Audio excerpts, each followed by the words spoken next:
Easter. This month, our theme is Celebrate Our Unique Oneness. We get those themes from the Science of Mind magazine, right? We align with the magazine. So if you don't have a copy of it, grab a copy of it on the way out. Each one of the themes that we use on a monthly basis, we align with the magazine. So there are articles and things like that that you can read that are that have to do with what we talk about here on Sunday. So this month it is Celebrate Our Unique Oneness, and we are moving forward from the discussion we had last week on Palm Sunday, which was spirit, soul, and body. And we talked about the truth of our oneness of all life in form. That although it is diverse, all life is diverse. That at the root we are one. We are sourced from the one source of all, which is spirit. As a tree grows, right, each branch is different. It looks different from another branch. Each twig is unique. Each leaf is an individualized expression. No two leaves on the tree are alike. They have their own color and their own shape and their own pattern and their own size. And at the root, what we know is that they all get their nourishment from this one source, right? And that's just what we're talking about. We all spring from that same source, and the source of all life is spirit. And Ernest Holmes said this. Ernest Holmes is the founder of the Science of Mind and Spirit, which is considered New Thought, progressive, New Thought, and ancient wisdom together. Because what he did was he synthesized the great teachings of the world, religious philosophy, opinions of science, and incorporated them into this one, quote-unquote, New Thought teaching. But it's really the ancient wisdom of the times. It's the mystical teachings throughout all of history's religions. Anyway, he said this. He wrote the Science of Mind textbook, and he said, religious science does not deny the divinity of Jesus, but it does affirm the divinity of all people. It does not deny that Jesus was the Son of God, but it affirms that all men and women are sons and daughters of God. It does not deny that the kingdom of God is revealed through Jesus, but it also affirms that the kingdom of God is revealed through you. You are the place where spirit shows up in form on earth doing the work. How else does spirit make itself known except through our actions? Right? We are that in form. We are the animated Christ in form. We are that which thou art. So we are showing up. We are the physical representation. Everything in us is spirit in form, even down to our cells, our subatomic particles is made of spirit, the same stuff that everything is made out of. So we are that. We are that Christ consciousness in form. So how are we representing? Are we being the Christ consciousness in the world? How are we being the Christ consciousness in the world? Are we being the Christ consciousness in the world? Or are we going through life blaming others for our situations and our decisions and our responsibilities? Are we shaming ourselves or others? Are we finding fault with others? Are we not taking responsibility for our own choices? And then we're fading the heat, right? It's somebody else's fault I'm here doing this stuff. You know, that's original sin, by the way. That's original sin, right?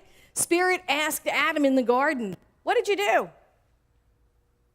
Adam said, it's not my fault. She made me do it. She made me do it. She said, eat the apple. And so I did. It's all her fault. Don't blame me. And then what did Eve say? Oh, the serpent tricked me. It's not my fault. We are given this gift of free will, but then we refuse to accept responsibility for it when we use it. That's the original sin. The devil made me do it. I love that. It cracks me up. Anyway, it's like a free pass. It's not my fault. The devil made me do it. What if every thought that passed through your mind came out your mouth? Oh, yeah. Say, oh my God. What if every thought we thought manifested, boom, immediately, right there? Right? We would learn how to control our thoughts really fast. We would be able to control our minds, control our thoughts, control our words and our deeds very quickly. And you know what would happen? We would speak only words of love, right? Right? Because you know what happens in your mind when you walk in and you go, oh my God, I can't believe she chose to wear that outfit. What the hell is wrong? Okay, so stuff like that, right? Gone. It would be gone. We would train ourselves to think only words of love if everything that passed through our mind came out our mouth. We would commit to thinking only words of love. We would commit to speaking only words of love. We would train ourselves to speak only words of love. And here in New Thought, that's exactly what we're doing, isn't it? We are committing to changing what is going on in our heads, controlling our thoughts, and as such, directing the effects or the manifestations in our lives. That's what New Thought is all about, isn't it? Change our thinking, change our life. Isn't that our tagline? Here you go. Because when we understand, right, when we understand the power within us is the same power that created us, we understand we are co-creating our life with that same power. We are putting on that part of the divine nature of spirit that we are. And if we mistake the divinity of Jesus as some occult event, a once-in-a-world's lifetime, then we diminish our own divinity. Do you see where we make him an exception, and then we're not that? We extinguish our own spiritual nature, we can't extinguish it, but we can ignore it. Our own spiritual nature when we make Jesus into the exception instead of the example. We create a paradigm that we cannot possibly achieve, right? This is the idea of separation. He was, we're not, right? That false belief. Jesus is God in form, but I am hobbled by original sin. Therefore, as hard as I try, I can never achieve the consciousness of the divine revealed by Jesus. That's a separation that is a false belief. This in itself is the self-defeating edict of traditional religion. Seek, but do not find. Jesus never said he was the exception. Never. He never once asked us to worship him as an exception or anything else. He never asked us to worship him. He asked us to follow him. And this is where you go, ooh. There you go, thank you. He asked us to walk his walk, to practice the principles he lived by. And why do we hesitate to do that? Why do we hesitate so? And I think maybe it's we feel that in following his footsteps, in following his path, that it inescapably leads to crucifixion. Right? We looked at the story. It doesn't end well for Jesus, really. I mean, other than the resurrection part. That was an awful, horrible way to die. And so maybe that's one of the fears, that walking the walk leads inevitably to crucifixion. And you know what? It does. It does. But it also leads to resurrection. So that's the blessing in the story, isn't it? On an Easter Sunday morning in 1956, Ernest Holmes said this. He said, if, for instance, you and I knew, as we must know when we think it out, that we will feel badly when we cause others to feel badly. And while we will hurt, we may be hurt. That would revolutionize our lives. These are things that Easter means to me. It is more than saying he is risen. It's saying I have risen with him. And that's really what New Thought is about. Jesus' ministry was about love and forgiveness and acceptance and unity. Easter is about believing Jesus, not believing in Jesus. And there's a difference. He's not a symbol of what we can never be, but what we should be doing.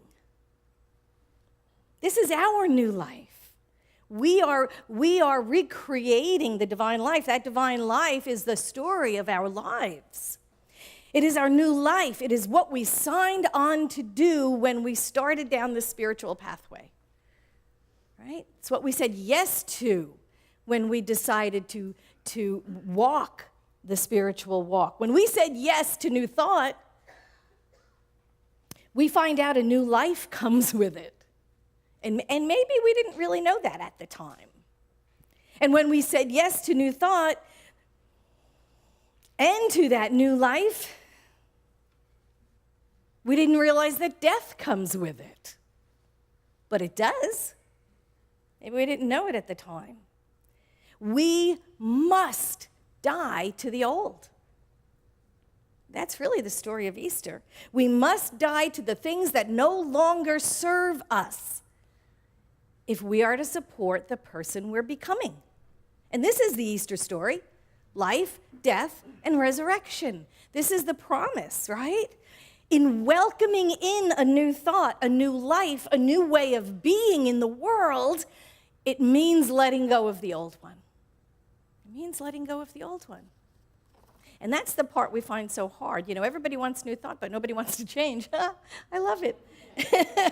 When we accept becoming our authentic self, right? When we accept this idea that we are spirit in form and we are going to allow spirit to just flow through us, we have to kill off our coping mechanisms, right?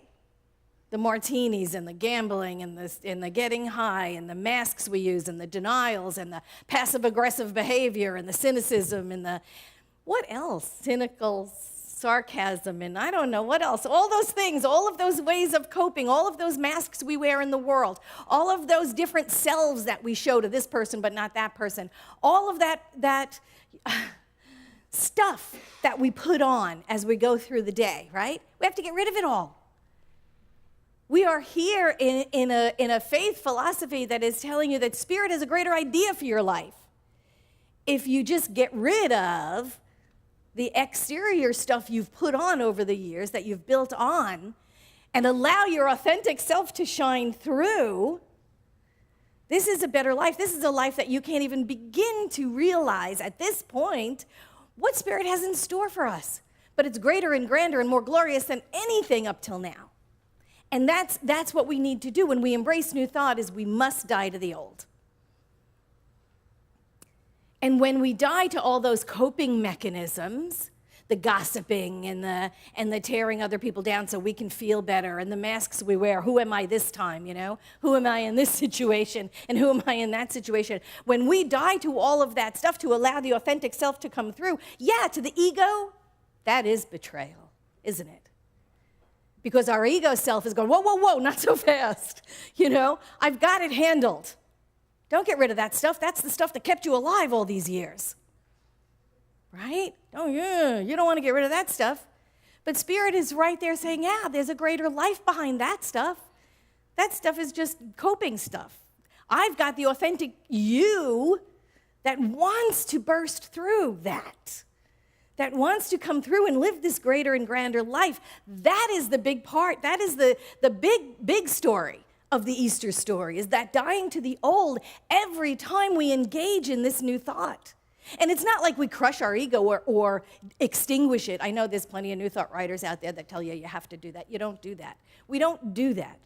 And I have to tell you, it's because the ego is the individualized expression of who you are. If we are all the same at the root, if we are all spirit in form, the ego self is the me-ness of me. It's the you-ness of you. You don't extinguish it, you invite it along for the ride. but it's no longer in charge. Spirit is in charge. So every time we take up our spiritual practice, whatever that is, setting intentions, doing visioning, doing meditation, doing visualization, doing our affirmations. Did you get your affirmation egg? Everybody got their? Okay, good. I probably asked already. Anyway, doing your affirmations. Every time we say yes to our spiritual practice, we are embracing a greater good in our lives so that we can be the savior of our own life. Because that's what this is about. And that is really the ultimate Easter story, is it not? That we absolutely are we betrayed, whether it's a self-betrayal or betrayal from outside. We absolutely die to the old. And there is a greater life that we are born into. In John 14:12, right, it says, "Verily I say unto you that he that believeth in me, the works that I do, shall he do also. And greater works than these he shall do, because I go unto the Father." Wow, what a tremendous mantle that is to take on. What works have been done that we looked at, greater works than those we shall do. Absolutely. In our own way. Jesus was an individualization of divinity, of the one source, of one energy. So are we. We are the same energy in form. And we know the truth, and that's what's so great. We know the truth, we resonate with the truth, you hearing the truth and you recognizing it as true. We intuitively know and have communed with that still small voice inside of us, haven't you? Every time you sit on your meditation cushion, every time you're listening, every time you're open and receptive to hear Spirit's call, we feel that seed of perfection that is nestled within us, which, by the way, was Walt Whitman and not Emerson, because I got it wrong last week, and I wanted to cite it, and I did, and it's Walt Whitman. Anyway, that seed of perfection that is nestled within us, when we sit in the silence, when we get quiet enough, not listen to the voice of the world, but get still enough and quiet enough, and that still small voice whispers in our ear, that's Spirit, and we know we are that. We know that that is the truth of who we are, and what we need to do is we need to allow that to lead us, to be our life in form. We acknowledge that we are that when we sit in prayer, when we sit in meditation. We recognize our oneness with Spirit. And just when we start to get it, just when we know that oneness and we're expressing it in form, that doubt creeps in, doesn't it? That critical voice that we hear in our heads. Oh, yeah? So, you think you're God, do you? Anybody hear that little voice? Or is it just me? Anybody at all? Right? Who do you think you are? Oh, I love that one. Okay? That critical voice in our head that says, really? Huh? Ever bring somebody back from the dead? It's the test, right? Isn't that the test case? But wait a minute. Here I am living this new life, using these principles, walking the walk, testing and trying and affirming and using affirmative prayer. I'm doing all the things. I'm living passionately. I'm living compassionately. I'm forgiving. I'm speaking only words of truth. I'm speaking only words of love. I'm doing those things that are life affirming. So what is the response to that critical voice in our head that asks, oh, really? You think you're God? When have you ever brought someone back from the dead? Have you? Have you ever brought somebody back from the dead? You know what your answer is? Hell yeah. Hell yes, I have. Every time I bring hope to a situation where a person is in despair, we bring people back from the dead. Every time we bring joy into someone's life who is in sorrow, we're bringing them back from the dead. Every time we forgive others, we are calling the dead back to life. Every time we listen to someone with love, with unconditional love, and we honor and we affirm their life, we are bringing people to life. Every time we speak the truth in public, every time we confront injustice anywhere, yeah, we're bringing people back from the dead. Resurrection comes after death, and new life comes after resurrection, and that is our life right now. That is our life every moment. That is the Easter story in us. We are living the Easter story every time we die to the old, and we emerge from the tomb holy and holy into that greater way of being. We are unique, individualized expressions of the same divinity that was in the man Jesus. The Christ consciousness, when we say yes, that Christ consciousness is born again in us. Every time we say yes to spirit, yes to the greater life, yes to the greater good, we are unique and we are one with each other and with the divine. This is our new life. This is our resurrection. Ernest Holmes, in a new design for living, said, "Have joy in designing this new life of yours. Always try to keep the most profound things on the light side. Do not think everything has to be learned in a minute. Do not become discouraged if all things are not accomplished in a day. Keep a good-natured flexibility, a happiness, and a spontaneous enthusiasm for your life. Once you undertake this new life, it is not long before you point to yourself and your experience, and you say with pride and with satisfaction, 'This is my life, and it is good.'"